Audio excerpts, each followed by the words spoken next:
You stand on the first tee, you take the same swing you've taken for 40 years, and the ball lands 30 yards shorter than it used to. You're not swinging worse, you're swinging older. And every coach you've paid has told you the same tired thing. Slow down, accept it, buy a lighter club. I'm here to tell you they were wrong. I got back most of the distance I thought I'd lost forever, in 10 minutes a day, using nothing but a club I already owned and a way of moving that golfers knew 100 years ago. I'll show you the exact drill. And I'll show you the buried research from a Texas biomechanics lab that proves why it works after 50. You can start this afternoon in your own backyard. Let me back up, because I need you to know I was the last person who should have figured this out. I'm 63 now. I started losing distance somewhere around 57, and at first I told myself I was imagining it. Then one Saturday in October, playing the same par 4 I'd played 1,000 times, I hit what I thought was a pure drive, and I had to hit a 5-iron into a green I used to reach with a wedge. I stood in that fairway feeling something close to grief. Not because of one hole, because I understood right then that this was the beginning of the slow goodbye every older golfer gets warned about. So I did what you probably did. I opened my wallet. I bought a new driver, $450. The kid at the shop swore the new face technology would give me back 15 yards. I got maybe 4, and half of those were his imagination and mine. Then I took lessons, $60 an hour, twice a month, for most of a year. My instructor was a nice young man who filmed my swing on his phone and drew little lines all over it, and every single session ended the same way. He'd look at me kindly and say, "At your age, we're really just trying to keep you consistent. Keep me consistent. Manage the decline." Nobody, not one professional I paid, ever told me I could get speed back. They told me to make peace with losing it. And here's the thing that started to bother me. My grandfather played golf into his 80s. So did the old men I caddied for as a boy in the 1960s. Those men weren't buying $400 drivers, they weren't taking video lessons, and a lot of them hit the ball a country mile well into old age. So either they were all freaks of nature, or they knew something we've forgotten. Turns out it was the second one. Let me tell you what actually happens to your swing as you age, because once you understand it, the fix becomes obvious, and you'll start to wonder why nobody selling you things ever mentioned it. There's a number that matters more than any other in golf. It's called clubhead speed. It's simply how fast the head of the club is moving when it strikes the ball. Everything else, the expensive shaft, the fancy driver face, the golf ball, all of it is downstream of that one number. Speed is distance. Full stop. And here's the cruel math nobody puts on a billboard. Research on aging golfers shows that after about the age of 50, the average player loses somewhere between 1/2 and 1 full mile per hour of clubhead speed every single year. That doesn't sound like much. But a single mile per hour of driver speed is worth roughly 2.5 to 3 yards of carry. So lose 1 mile per hour a year for 10 years, and you've quietly handed back 25 to 30 yards. That's the exact story of every man standing in that fairway with a 5-iron wondering what happened. Now, the industry has an answer for that. Their answer is equipment. Buy the newer driver. Buy the lighter shaft. Buy the ball that spins less. And I want to be fair, some of that helps a little. But it is a bandage on the wrong wound, because the speed didn't leave your body because your body is broken. It left because you stopped using the parts of your swing that create speed, and nobody taught you to keep them switched on. Here's what I mean, and this is where it gets good. When you're young, your swing has 3 engines. Your legs push against the ground, your hips and torso turn hard and rotate, and your wrists hinge and then snap through the ball like the tip of a whip. 3 engines, all firing in sequence, bottom to top, legs, then body, then arms and hands. As we age, we don't lose those engines. We stop firing them in order. We get stiff, we get cautious, and slowly our swing becomes all arms. We stop pushing off the ground. We stop rotating our body and just lift the club with our shoulders. We hold the wrist stiff because a snappy release feels dangerous. And an all-arm swing, no matter how new your driver is a slow swing. That's the whole secret in one sentence. You didn't lose your power, you stopped sequencing it. And this is where I started to get angry.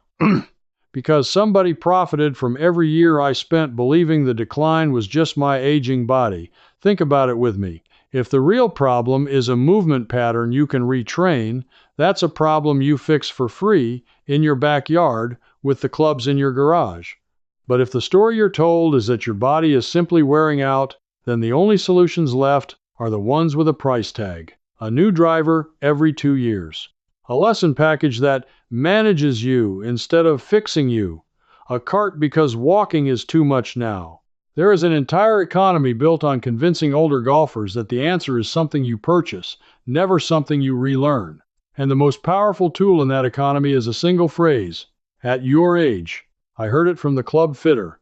I heard it from the instructor. I even heard it from my own playing partners. At your age, you can't expect to swing like that. It sounds like kindness. It functions like a cage. Because the moment you accept that sentence, you stop trying, and the day you stop trying is the day the decline actually becomes real. I want to be careful here. I'm not telling you coaches are villains twirling a mustache. Most of them mean well. But the entire teaching model for senior golfers was built around one quiet assumption that speed is gone and your only job now is control. So that's what they teach. Grooves and consistency and course management, all fine things. But not one of them will put a wedge back in your hand on that par 4. And a coach who fills your Saturdays with speed drills you can do for free at home isn't running much of a business, is he? So let me give you what they wouldn't. Let me tell you where I found the thing that changed everything. I found it by accident watching grainy old footage of Sam Snead. Snead was still shooting his age, actually beating his age in his 60s and 70s. And there's this famous old training drill of his where he'd take a step during his swing, almost like a baseball hitter striding into a pitch. It looked strange. It looked nothing like the frozen, planted all-arm swing my instructor was grooving into me, and I couldn't stop thinking about it. That step is the whole thing. Let me explain why. That little stride forces you to use the ground. It forces the bottom engine, your legs, to fire first, so the sequence runs in the right order. Legs, body, arms. When you stride into the shot, you physically cannot start the swing with your arms. Your lower body has to lead. And once the lower body leads, everything above it whips through faster, for free, using muscles you already have. Snead wasn't a freak of nature. He was doing, on purpose, the thing every young golfer does naturally, and every old golfer forgets. Now here's where the buried research comes in, and this is the part that made me feel like a fool for all those lessons. There's a biomechanist named Dr. Young-Hoo Kwon, who runs a biomechanics laboratory at Texas Woman's University. He spent years measuring what he calls ground reaction forces in the golf swing, literally how hard players push against the ground and when. And his work, along with the research the Titleist Performance Institute has published, shows the same thing over and over. The longest, fastest hitters aren't the ones with the biggest muscles. They're the ones who push into the ground hardest and in the right order. The force goes down into the earth first, and the earth pushes back up through the body and out through the club. The pros generate vertical force worth well over their own body weight pressing into the ground before impact. And the terrifying, hopeful flip side of that research is this. Ground force is the very first thing older golfers abandon. We get cautious. We plant our feet like we're afraid of falling. We keep everything quiet and still. And in doing that, we shut off the single biggest source of free speed in the entire swing, and it's the one source that costs nothing and requires no new equipment to switch back on. I read that and I sat back in my chair. Because for 2 years a professional had been drawing lines on my phone and adjusting my grip and my takeaway, fussing over the top 2 engines, and not once had anyone told me the bottom engine, the ground itself, was switched off. That's like tuning a car's radio while the parking brake is on. You've been fussing over your grip and your takeaway while the biggest engine in your swing sits switched off, and nobody handed you the map to turn it back on. That map exists. It's called the Complete Senior Golf System, a full playbook of over 500 pages built from real on-course data for senior swings, not Tour Pro theory made for 30-year-olds. Inside, the Smart Basics volume shows you the exact driver loft mistake quietly costing you 25 yards, plus the hip rotation and wrist fixes you can apply this very weekend. The Swing Deeper volume lays out the physiology of the aging swing and the overspeed methods that actually work after 60. And you don't have to take my word for any of it tonight. before you spend a dime, go stand in your backyard and try what I just described. Feel the ground under your feet and notice how planted and quiet you've made yourself. Then feel how much more you could move. That free test alone will tell you I'm not selling you smoke. The fastest way to get the books is to scan the QR code right there on your screen, or go to the link in the description or the pinned comment. And here's an honest reason to start now. Every year you wait, that half a mile to a full mile per hour of speed keeps slipping away for free, so the sooner you switch the ground back on, the more yards you keep. But knowing the theory is one thing, and I promised you the part you can actually copy, so let me tell you exactly what I did. But knowing the theory is one thing, feeling it is another. So let me tell you exactly what I did, because this is the part you can copy. Now, I already know what some of you are thinking. You're thinking this sounds like it's for the flexible fellow, the one who still touches his toes, not for you with your bad knee and your stiff back and your two artificial hips between the both of you. I thought the exact same thing. I have a lower back that files a formal complaint every cold morning, so I want to talk directly to you now, the one who's already decided this is for somebody younger and looser. This next part is built for you, and it's the reason I kept going. Here's the drill. I call it the 10-minute step. It's Snead's old move, cut down for an ordinary aging body, and you can do it in your backyard, in your garage, even in a hallway with the club held short. Start with your feet close together, almost touching, club in hand. Not a wide stance narrow, like you're standing in a doorway. Take the club back slowly to about halfway, waist high, no more. Now here's the move. As you start the club down, step your lead foot, that's your left foot if you're right-handed, take a small step toward the target, plant it, and let that plant pull you through the ball. Step, then swing. The foot lands, then the club follows. You are firing the bottom engine first, on purpose, and letting it drag the rest of you through. Do it slow the first dozen times. Half swings, you'll feel clumsy. I certainly did. My wife watched me from the kitchen window doing what looked like a slow-motion dance in the yard and asked if I was feeling all right. But by the 20th rep, something clicked. I felt my weight actually move. I felt my hips clear out of the way, and when I finally made a real swing at a ball, I heard something I hadn't heard in years, a sharp, fast swoosh. The club was moving faster, and I wasn't trying harder. I was trying in the right order. And here's the beautiful thing for the stiff and the sore. The step drill is gentler on your back than the frozen swing you've been making. When you plant your feet and rotate hard around a locked lower body, all that torque grinds into your spine. That's why so many older golfers have back pain. When you let yourself step and move with the swing, the force flows through your whole body instead of pooling in your lower back. I'm not promising to fix your back, but I stopped finishing rounds sore, and that alone was worth the 10 minutes. 10 minutes a day. That's all I gave it. 10 minutes in the yard with one club, no balls even necessary at first. Just grooving that step and swing rhythm. Legs, then body, then arms. And within about 3 weeks, I went back to the same simulator, at the same shop where the kid had sold me the driver, and I put my old swing speed on the screen next to my new one. But before I tell you that number, I have to tell you about the second half of the puzzle, because the step fixed my sequence and it fixed the ground force, but there was still a piece missing. And this second piece is the one that separates the men who get a little bit back from the men who get almost all of it back. Because here's what nobody warned me about. Once I got the sequence right, I hit a wall. The gains stopped. I'd found the movement, but my body had simply forgotten how to move fast. Think about it. If you spend 15 years swinging slower and slower, being careful, your nervous system quietly forgets what fast even feels like. Muscle isn't the whole story. Speed is a skill your brain has to remember, and mine had let the memory go dark. And this is where I found the research that honestly should be handed to every golfer on the day he turns 50. There's a training principle called overspeed training. It's not new, and it's not a golf invention. Sprinters have used it for decades, running downhill or being pulled slightly faster than they can run on their own to teach the nervous system to fire quicker. Track coaches were using versions of it back in the 1960s and 70s. The idea is simple, and it's a little bit sneaky. You cannot ask your body to do something it has never felt. So you trick it into feeling faster than it thought possible, and once it has felt that speed, it can find its way back there on its own. For years, nobody applied this to golf. Then researchers started testing it, and the numbers were almost hard to believe.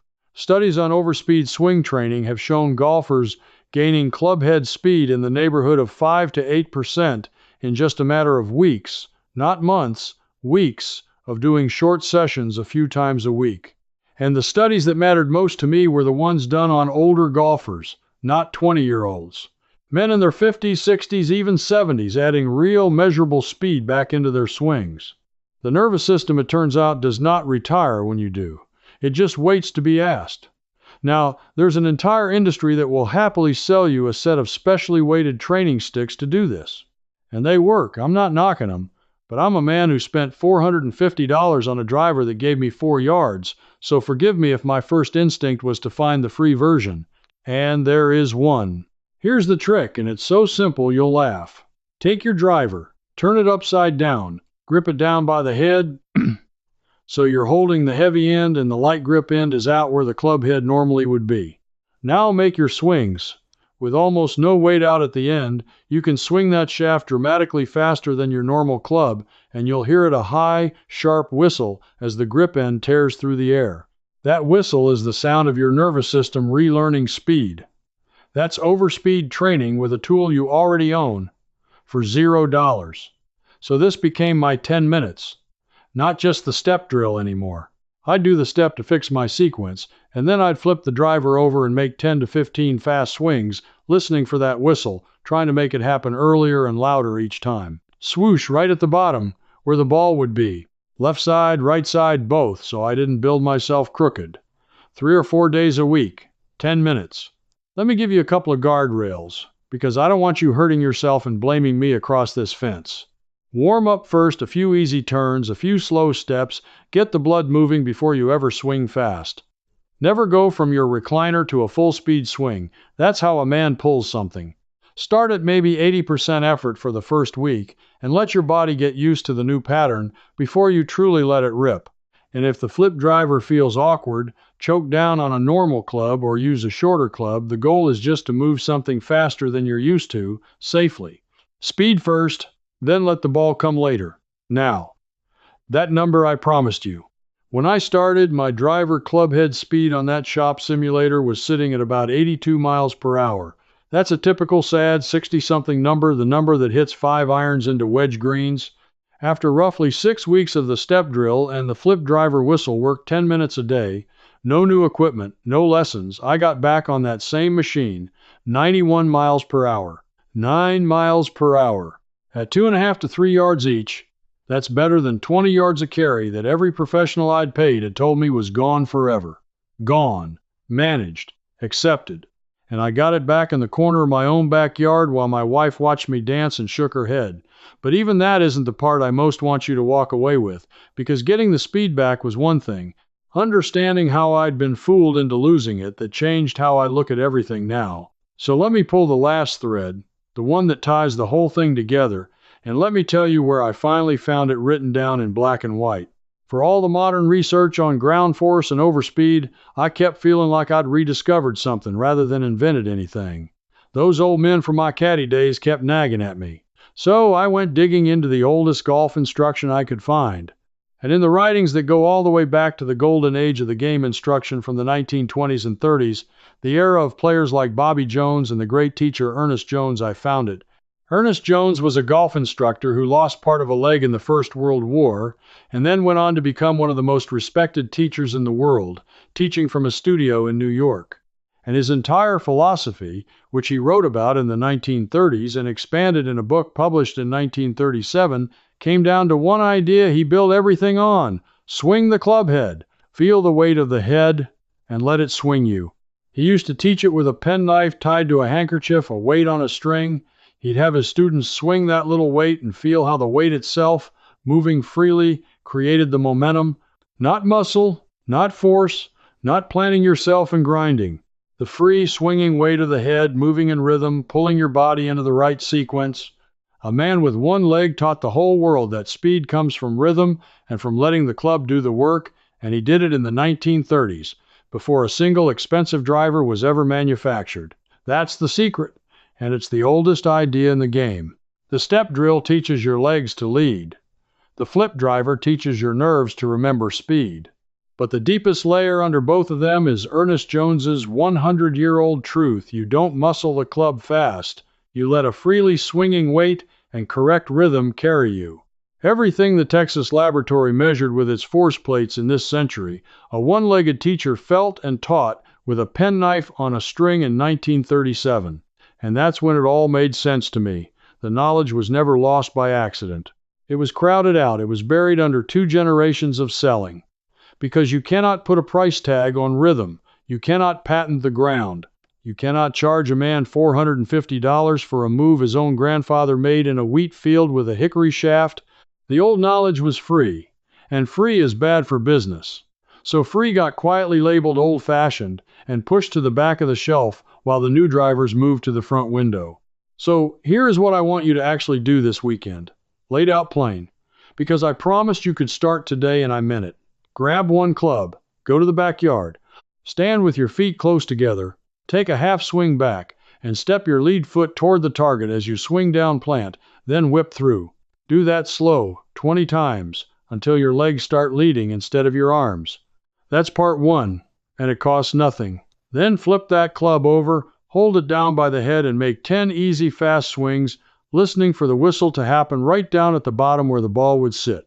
Warm up first. Start gentle.